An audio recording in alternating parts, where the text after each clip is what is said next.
Hey everybody, welcome to day 9 of Algebra 2 video lessons. We're going to be continuing talking about absolute value functions, more working with solving equations and inequalities though today. But before we begin kind of the grunt of the lesson, let's just do this little warm up. So number 1, what values are 6 units from the value of 0 on the number line? Well, if I go ahead and draw a number line, okay, let that be 0. Well, which numbers would be 6 units from 0? Well, that could be positive 6, or that could be negative 6. Okay, what about number 2? What values are 3 units from the value of 11 on the number line? So if I have 11, well, 3 units going in the negative direction towards the left, well, 3 units from 11 would then be 8. If I'm going in the positive direction, 3 units from 11 would be 14.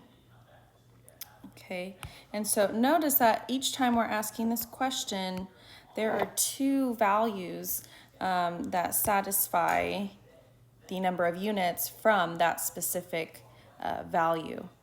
So number 3, what values are 8 units from the value of 5 on the number line? So if I have 5 here, well, if I'm going in the negative direction, 8 units away from 5 going towards the left, well, that would be negative 3, right? It would take me 3 to get to 0, and then I would have to add 5 more to get to the 5, so 8 altogether. Going in the positive direction, that would be 13, okay? So I'm not going to spend time doing 4 and 5. I recommend maybe you pause the video, do those yourself, and you can always check with the key online. So the last question here, what do questions 1 through 5 and their responses have in common? Well, as I stated before, each time we found those values, they all have 2 answers. All right. Okay, whoops.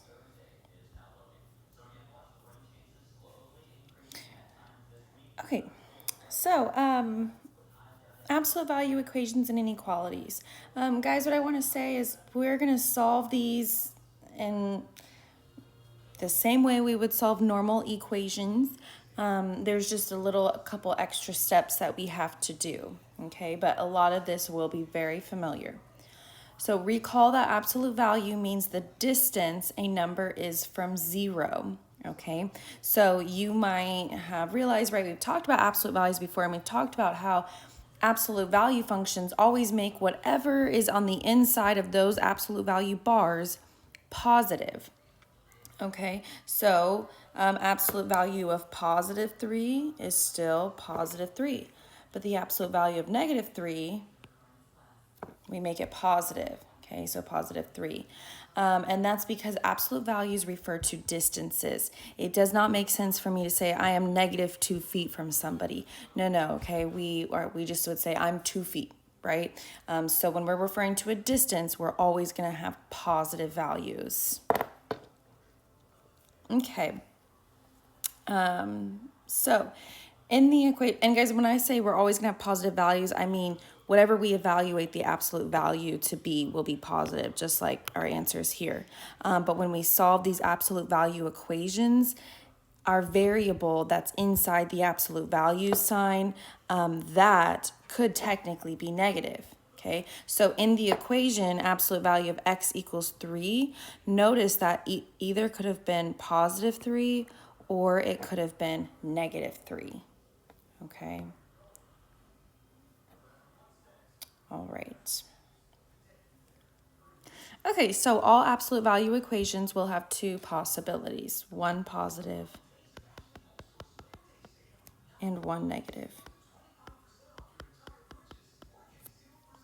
All right, so let's do an example.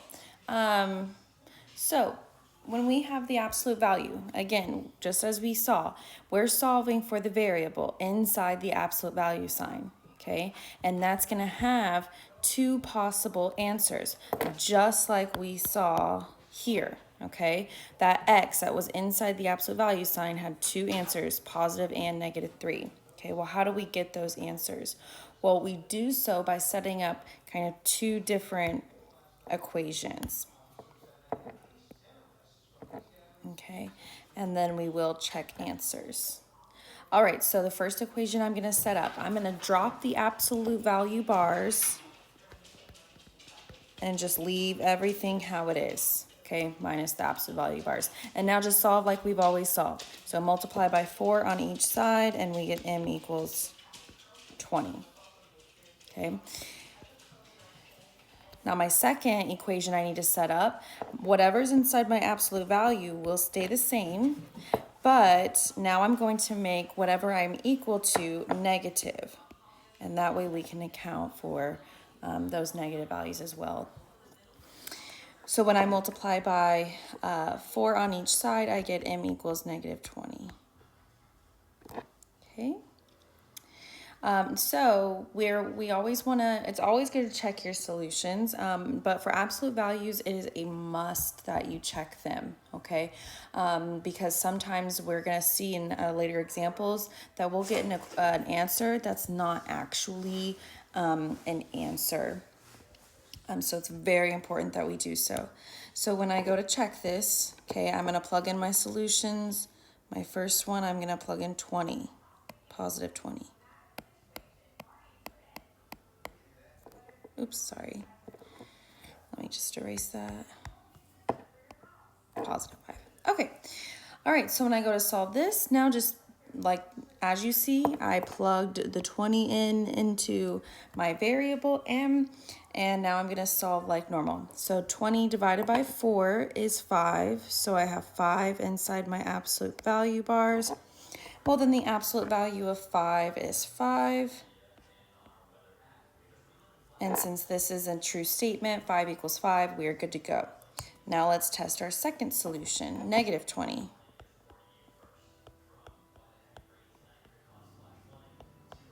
Okay, so now all I did was plug in -20 in for our variable m. Now -20 divided by 4 is -5. An absolute value of -5 is positive 5. Notice every time I actually evaluate the absolute value of that number inside the bars, I drop the bars. And this is a true statement as well, so we're good to go. So these indeed are both solutions. Okay, let's do the next example. All right, so once again, I'm going to set up two equations. My first, drop the absolute value bars and keep everything the same. And my other one, drop the absolute value bars, but make my solution the opposite sign, so negative. All right, and then just solve like normal. So when I add 4 over, I'm going to get 2y equals 16. Divide by 2, and I get y equals 8. All right, now on the other side, add 4 over. Well, -12 plus 4 is -8. Divide by 2, and we get y equals -4. Okay, now we want to check. When I plug in 8 into my variable y, I get absolute value of, and I might run out of room here, 2 times 8 minus 4, the absolute value of that equals 12. All right, let's check. Well, 2 times 8 is 16. 16 minus 4 is 12. And the absolute value of positive 12 is positive 12. And that is a true statement, so we are good on that solution. And now let me check the -4. So we have 2 times -4 minus 4. The absolute value of that equals 12. Well, 2 times negative 4 is negative 8. Negative 8 minus 4 is negative 12. And the absolute value of negative 12 is positive 12. And that is a true statement. 12 does equal 12, so both of my solutions work. All right, let's go ahead and try the next one. Now, notice that this looks a little bit different, okay? Notice that now we have some stuff going on outside our absolute value bars. So we're multiplying by that 3. We also have a minus 5 on the end. So if you see that, okay, so if there's stuff going on outside of your absolute value sign, you must get the absolute value all by itself, okay? So must isolate absolute value first. All right, so now let me set up my equations. I have 3 times 4w minus 1 minus 5 equals 10. Okay, and then I will end up having, oh, whoops, what am I doing? There we go. Sorry, erase that part. Okay, so what I want to do is I'm going to actually go ahead and solve, get my absolute value all by itself, okay? So I'm going to do that by adding 5 over first. I don't want to get rid of the 3 in the front first, because if I do, I'm going to have to end up dividing the whole thing by 3, including that negative 5, and that wouldn't be a pretty number. So I'm going to first add the 5 over. Okay, that leaves me with 3 times 4w minus 1. The absolute value of that equals 10 plus 5 is 15. Now I'm going to divide by 3. And that leaves me with 4w minus 1 equals 15. So now this is what I'm going to work off of when I write my two equations. Okay.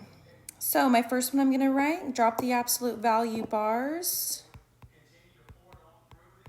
and keep everything the same. The second one I'm going to write, drop the absolute value bars, but make the sign on your answer opposite. So I made it negative 15. All right, now I go ahead and solve. So when I add 1 over, I get 4w equals 16. Divide by 4, I get w equals 4. Now my second part, add 1 over, I get 4w equals negative 14. Divide by,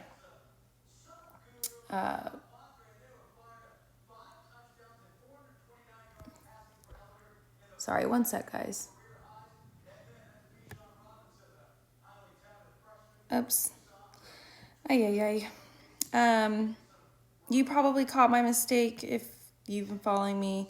I'm going to try to cut this out if I have the time. If not, sorry guys, just you obviously when I divided by 3 over here, I did not actually write 5, I wrote 15 and that messed me up. So I need to change that. So I'm just going to erase all that. Okay, whoopsie daisy. Okay, so I fixed that now. My apologies, everybody. Okay, so now let me write my equations the same way, but just equal to 5, not 15. Okay, now I'm going to solve. Okay, so when I add 1 over, I get 4w equals 6. Divide by 4, I get w equals 6 divided by 4, which when I simplify is 3 divided by 2, 3 halves. All right, and then my other side, add 1 over, I get 4w equals negative 5 plus 1 is negative 4.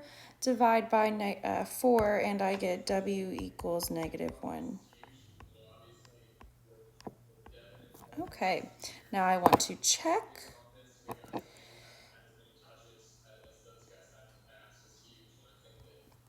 Okay, so I'm going to plug in or substitute in first 3 halves into my W. I'm gonna substitute it into the original because just in case I did something wrong when I was solving and isolating my absolute value, like I even did, had I not caught my mistake, I would have and used that equation that I boxed here in blue. If I had used that, I would have gotten incorrect answers when I checked my solutions. So I think because of that, use the original that we're given just to be on the safe side. Okay, so when I substitute that in, I'm going to get 3 times the absolute value of 4 times 3 halves minus 1, close the absolute value, minus 5 equals 10. All right, so same thing. Before doing anything on the inside of my absolute value, I'm going to move this stuff, the 5 and the 3 in front. So when I add 5 over,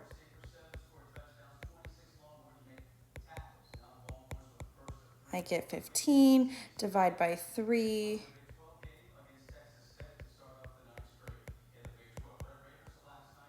and I get 5. Okay, now on the inside of my absolute value sign, 4 times 3 halves.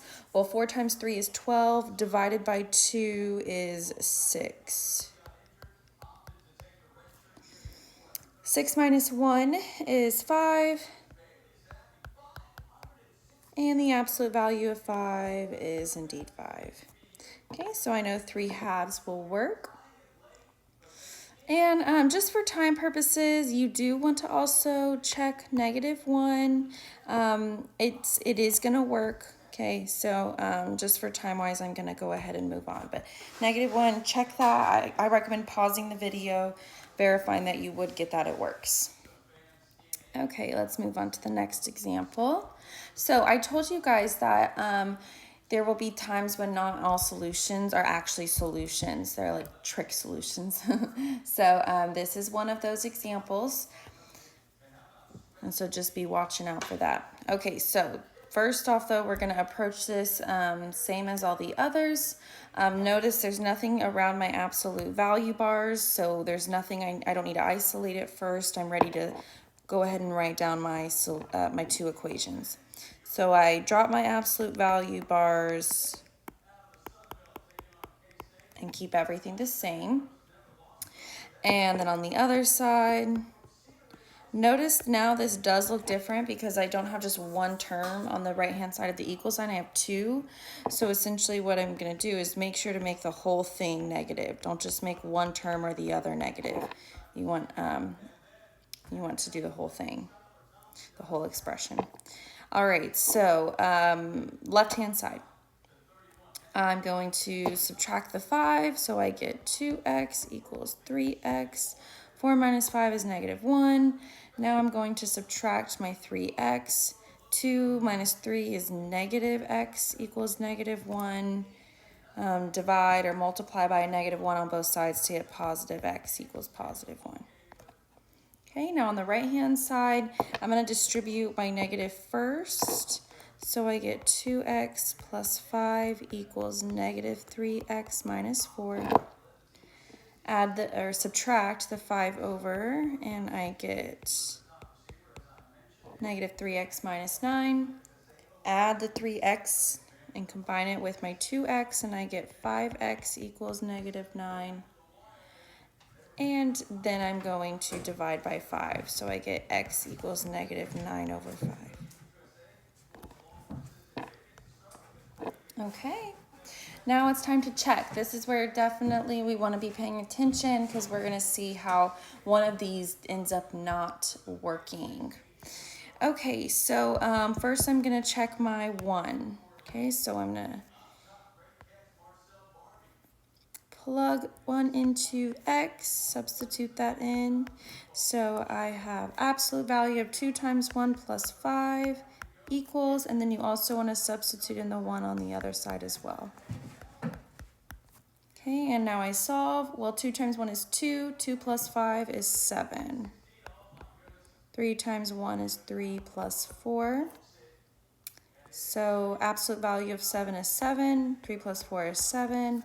That works. So 1 is indeed a solution. Now let's check negative 9/5. Okay, so when I substituted 9/5 for my variable x,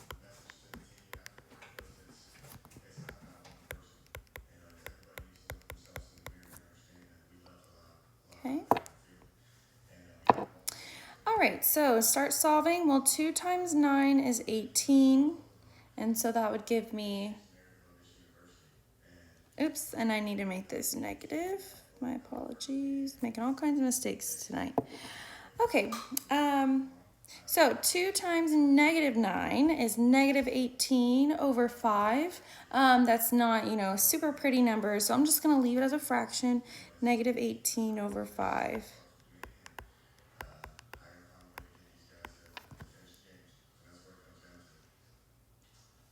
Okay. And equal to 3 times negative 9 is negative 27 over 5 plus 4. Okay, so now I need to add these fractions together. So remember, to add fractions, we need a common denominator. I'm just going to bring this right over here.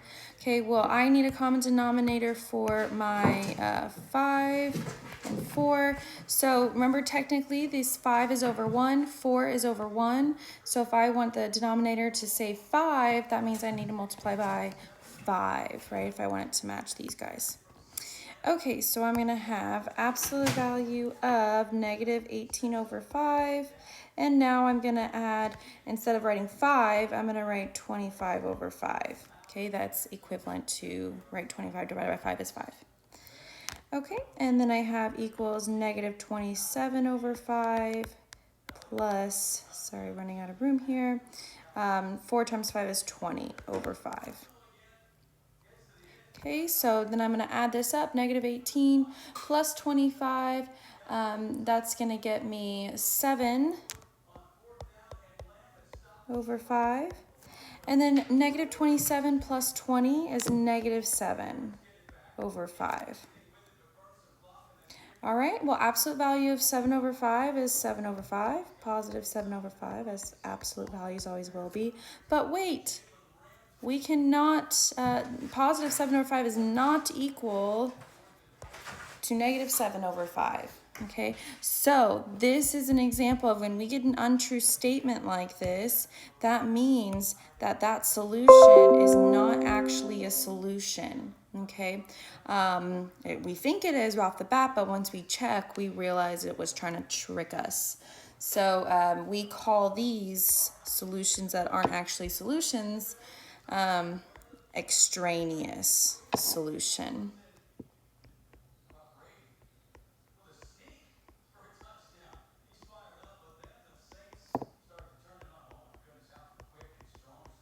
Okay. And notice that even the word extra is in that word extraneous. So you can think of these solutions like extra answers we get that aren't truly solutions. All right. Now let's talk about inequalities. So we just solved absolute value equations, and now we're going to solve inequalities. So very, very similar, just a couple little differences here and there. So absolute value inequalities also have two possibilities, one positive and one negative. For this reason, all absolute value inequalities are compound. Okay.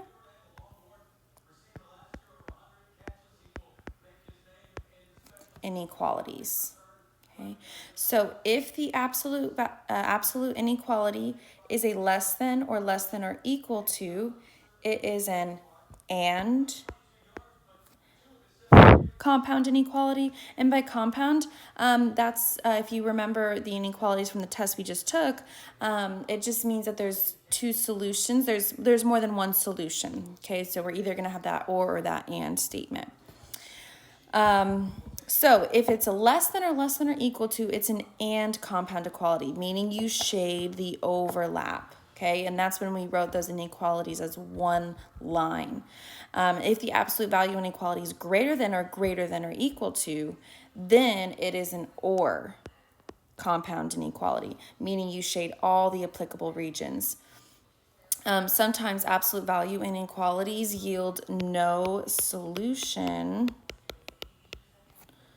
And that would be that if there's an and inequality with no overlap. Or you could have something, you could have all real solutions. And that is when an or inequality is written such that we'll have to end up shading the entire number line. Okay, so let's do an example. First, let's just look at these simple ones. So x is less than 3, and then over here, or the absolute value of x is greater than 3. Okay, so if you see a less than or equal to, like we do on the left, that is the and inequality. If you see that it is the greater than sign or greater than or equal to, that is the or.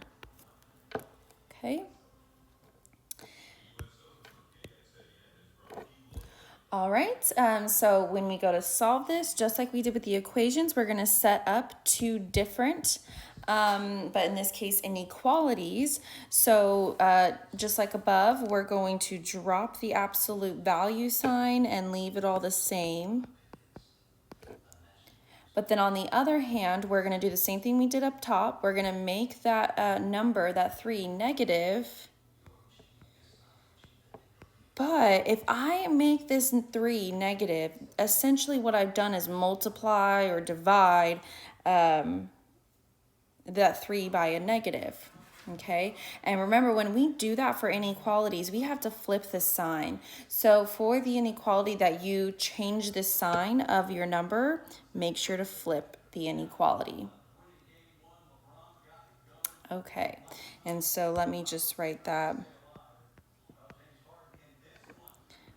Flip symbol and sign. Okay, and so then these would be our answers, our two solutions, and so we can write this as all one inequality, as we should.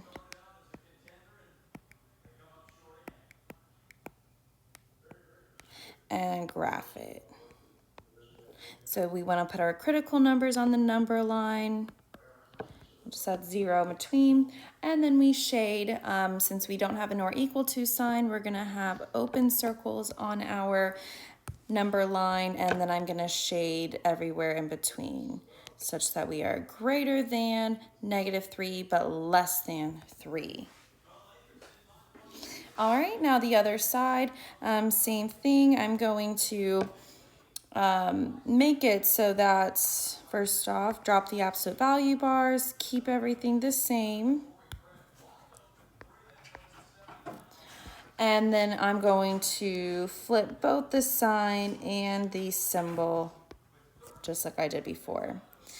All right, and this is an or, so I have to leave them separate. I can't write that as one inequality, one line inequality. Now, same thing, put my critical numbers when I go to graph it. All right, and open circles. But now the shading is going to be different because we have an or, okay? So now for or, we're shading just everywhere that's true. So x is greater than 3, and x is, or x is less than -3. All right, so let's do a few more examples. So remember, we must, when solving, we're going to isolate the absolute value first, just like we did before. So on this first example, we need to add the 9 over, and then I'm going to divide by 3.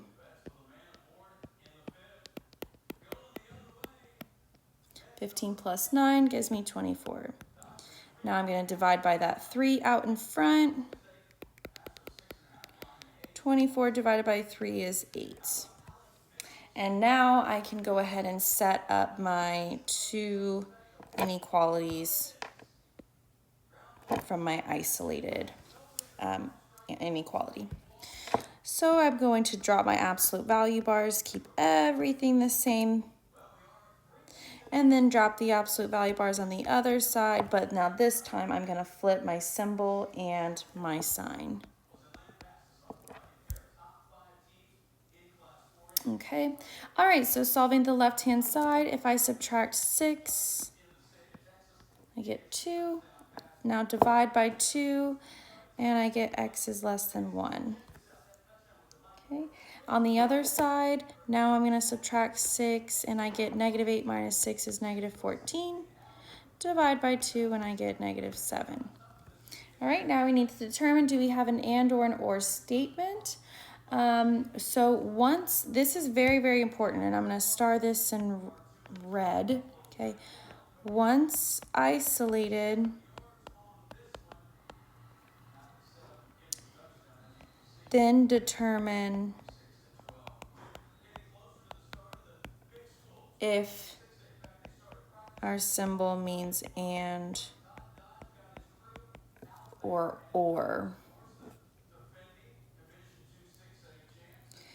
Okay, so if you had just looked at the original symbol given, that's less than, right? And so, one second. Yep. Sorry about that. It's a less than, so it's going to be an and statement. And notice that for our isolated inequality, it's less than, and so it's an and statement. So here, this necessarily wouldn't have mattered, but if we had done something like divided by a negative when we were isolating our absolute value sign, we would have ended up flipping the sign, and our isolated symbol would look different than the original. So it's super, super important that you go off of the isolated inequality symbol, okay? And so what we have here in our isolated inequality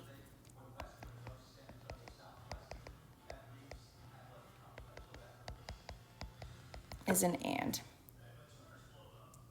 Okay, so I'm going to go ahead and then write my inequality as one line. So I have x less than 1 but greater than negative 7.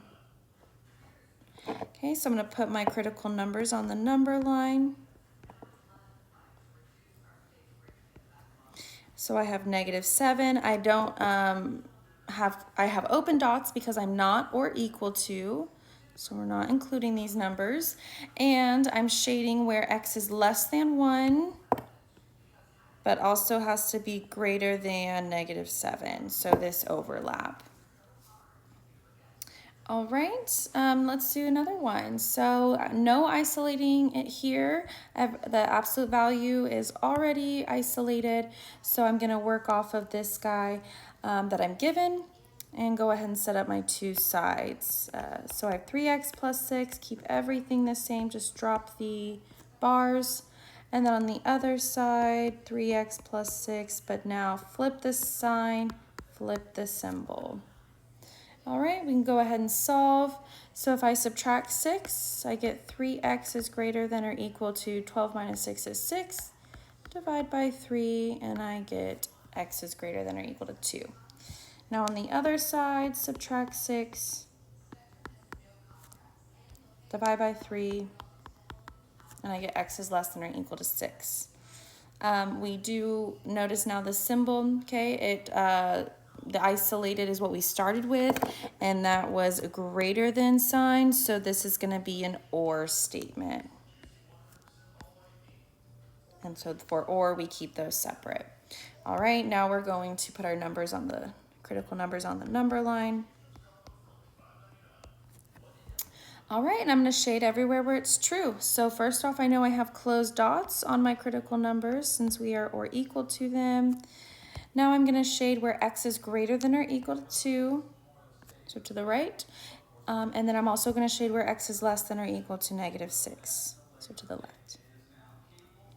All right, let's do another one. I recommend pausing the video, doing these next two on your own, and then comparing your work with mine.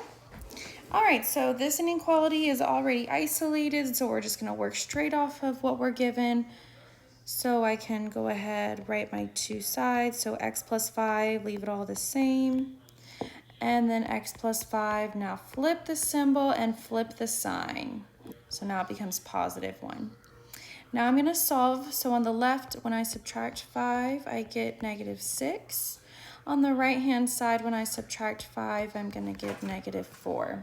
Okay, and then we have an OR statement because our symbol is greater than or equal to.